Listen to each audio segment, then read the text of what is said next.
أشرقت نفسي بنور من فؤادي. السلام علیکم ورحمۃ اللہ وبرکاتہ۔ ریڈیو HRDF میں خوش آمدید۔ اللہ تعالیٰ نے امت مسلمہ کو جو نعمتیں عطا کی ہیں ان میں سے ایک اخوت ہے، جس کے ذریعے اللہ کے راستے میں مضبوطی سے قائم رہنے میں مدد ملتی ہے۔ وہ اپنے بندوں میں جسے چاہتا ہے اسے نواز دیتا ہے۔ تاریخ بتاتی ہے کہ زمانہ جاہلیت میں عرب کے درمیان کس حد تک دشمنی تھی۔ اوس اور خزرج جیسا دشمنی میں مدینے میں کوئی نہیں تھا۔ یہ یثرب کے دو عرب قبیلے تھے۔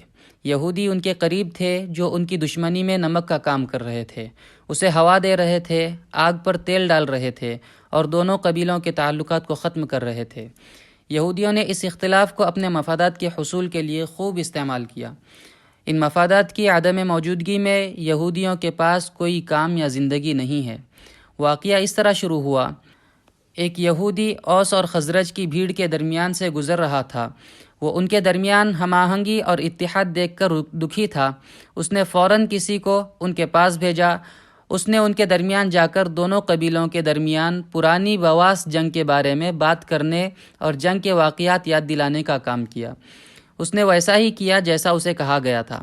تھوڑی ہی دیر میں عوام غصہ ہو گئی، ان کا خون ابل پڑا، وہ ایک دوسرے سے ناراض ہو گئے، آگ بگولا ہو گئے اور پرانے نعرے لگانے لگے۔ ہتھیاروں سے لیس وہ لوگ تیار ہو گئے۔ یہ اطلاع رسول اللہ صلی اللہ علیہ وسلم تک پہنچ گئی۔ آپ صلی اللہ علیہ وسلم نے آ کر انہیں پرسکون کیا۔ آپ صلی اللہ علیہ وسلم نے پوچھا، میرے تمہارے درمیان ہوتے ہوئے بھی مجھے جاہلیت کے نعرے کیوں سنا رہے ہو؟ بعد میں انہیں افسوس ہوا اور آپ صلی اللہ علیہ وسلم سے معافی مانگی۔ انہوں نے ایک دوسرے سے معافی مانگی، ایک دوسرے کو گلے لگایا اور اپنے تمام ہتھیار پھینک دیے۔ اسلام کے ذریعے اللہ تعالیٰ نے ان دونوں قبیلوں کے دلوں کو جوڑ دیا تو اللہ کے فضل سے وہ بھائی بھائی بن گئے۔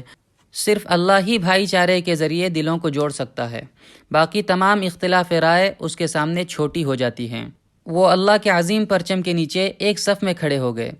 آج کے اوس اور خزرج کو اس سے بہت کچھ سیکھنے کو ہے۔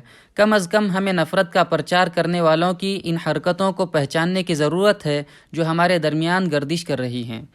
وَاعْتَصِمُوا بِحَبْلِ اللَّهِ جَمِيعًا وَلَا تَفَرَّقُوا وَاذْكُرُوا نِعْمَةَ اللَّهِ عَلَيْكُمْ إِذْ كُنْتُمْ أَعْدَاءً فَأَلَّفَ بَيْنَ قُلُوبِكُمْ فَأَصْبَحْتُمْ بِنِعْمَتِهِ إِخْوَانًا وَكُنْتُمْ عَلَى شَفَا حُفْرَةٍ مِّنَ النَّارِ فَأَنْقَذَكُم مِّنْهَا كَذَلِكَ يُبَيِّنُ اللَّهُ لَكُمْ آيَاتِهِ لَعَلَّكُمْ تَهْتَدُونَ۔ اللہ تعالیٰ کی رسی کو سب مل کر مضبوط تھام لو اور پھوٹ نہ ڈالو، اور اللہ تعالیٰ کی اس وقت کی نعمت کو یاد کرو جب تم ایک دوسرے کے دشمن تھے تو اس نے تمہارے دلوں میں الفت ڈال دی، پس تم اس کی مہربانی سے بھائی بھائی ہو گئے، اور تم آگ کے گڑھے کے کنارے پہنچ چکے تھے تو اس نے تمہیں بچا لیا۔ اللہ تعالیٰ اسی طرح تمہارے لیے اپنی نشانیاں بیان کرتا ہے تاکہ تم ہدایت پاؤ۔ أشرقت نفسي بنور من فؤادي.